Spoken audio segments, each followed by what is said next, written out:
नहमदुहु व नुसल्ली अला रसूल करीम अम्मा बाद। पश्चिम बंगला का पीर फुरफुरा दरबार शरीफ मुजद्दिदिया जवान फिर अबू बकर सिद्दीक रहमतुल्लाह अलैहि का संगठन ऑल इंडिया मुजद्दिदिया मिशन सर्वधर्म सम्मेलन कमेटी के सदस्यों हैं हम। मोहम्मद आसिफ इसके अलावा सर्व भारतीय जातीय कांग्रेस नेशनल इंडिया गठबंधन पश्चिम बंगला राज्य कांग्रेस कमेटी के सदस्यों हैं हम। हिंदू मुस्लिम सिख ईसाई जैन ख्रिस्टन आदिवासी दलित हम सब है भाई भाई। मजहब नहीं सिखाता आपस में बैर रखना। हिंद है हम, ये वतन है हमारा। इसीलिए तो कहते हैं और कहना पड़ते हैं और कहना पड़ेगा, इसलिए कि भारतीय जनता पार्टी बीजेपी शासक दल, इनके जितने भी लीडर और नेता मंत्री हैं, चाहे वो प्रधानमंत्री से लेकर मुख्यमंत्रियों तक, इनकी जो रवैया है ये अपने आदत से मजबूर है।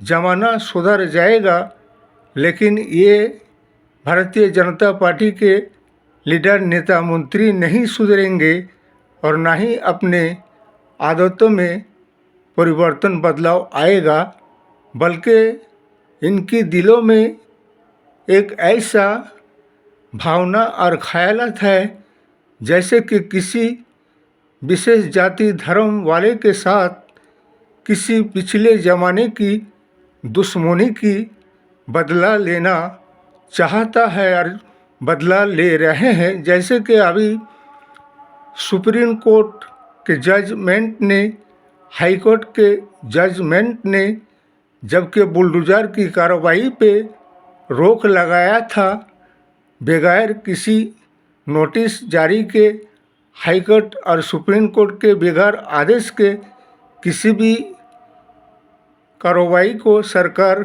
नहीं कर सकता है बुलडोज़र की, चाहे वो अवैध निर्माण हो या किसी की निजी संपत्ति व निजी ज़मीन पर कोई निर्माण किया गया हो, मकान हो, दुकान हो या कोई धर्मीय स्थल हो। जैसे कि अभी उत्तर प्रदेश के कुशी गांव में एक मस्जिद जो कि 1999 से बने हुए हैं और वो ज़मीन खरीद कर उस मस्जिद को बनाया गया, लेकिन उसके नगर पंचायत से नक्शा भी पास किया गया है।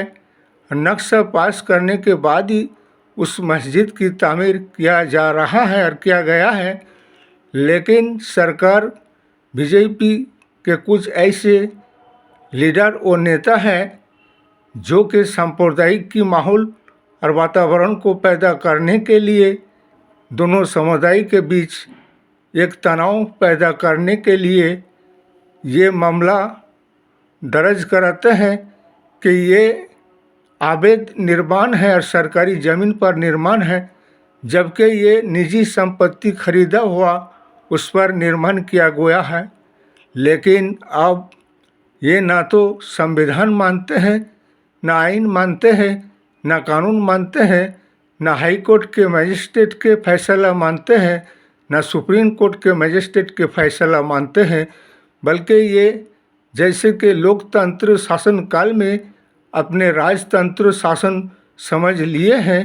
इसीलिए हमारा ये कहना है कि जो भी मुसलमानों के धर्मीय स्थान है, चाहे मस्जिद हो या मदरसा हो या मज़ार हो, क्या हम बीजेपी शासक दल और उनकी लीडर नेता मंत्री से पूछना चाहते हैं, क्या मुसलमानों के धर्मीय स्थल क्या बीजेपी शासक दल के लीडर नेता मंत्रियों के बाप दादाओं के ज़मीन के ऊपर मुसलमानों के इबादतगाहें बने हुए हैं क्या? ऐसा तो नहीं है, तुम्हारे बाप की ज़मीन पर तो नहीं बने हुए हैं जो कि तुम आए दिन मुसलमानों के मस्जिदों पर, मदरसों पर, मज़ारों पर इस कदर बुलडोज़र लेकर उसे ध्वस्त करते हो। अब तक कितने मंदिर को ध्वस्त किए हो? क्या मंदिर क्या सरकारी ज़मीन पर अवैध निर्माण नहीं है? तुमने कभी इस बात की तहकीकात, इंक्वायरी करके और उसका सर्वे करके देखे हो? बहुत से ऐसे मंदिर भी मिलेंगे जो सरकारी ज़मीन पर अवैध निर्माण किया हुआ है, लेकिन उस पर बुलडोज़र क्यों नहीं चला? और आए दिन मुसलमानों के सिर्फ मस्जिदों पर, मज़ारों पर, मदरसों पर बुलडोज़र चलाने का ये जैसे किसी पुराने ज़माने का दुश्मनी की बदला लेने का तरीका को अपना रखे हो। ये सरासर संविधान की, आइन की, कानून के खिलाफ है। इसलिए हमारे नेशनल इंडिया गठबंधन जितने भी शरीक दल है और राहुल गांधी साहब को भी इसकी आवाज़ उठाना चाहिए। लोकतंत्र राष्ट्र में राजतंत्र जैसा शासन और बेवजह किसी विशेष एक जाति, धर्म, संप्रदाय को परेशान किया जा रहा है।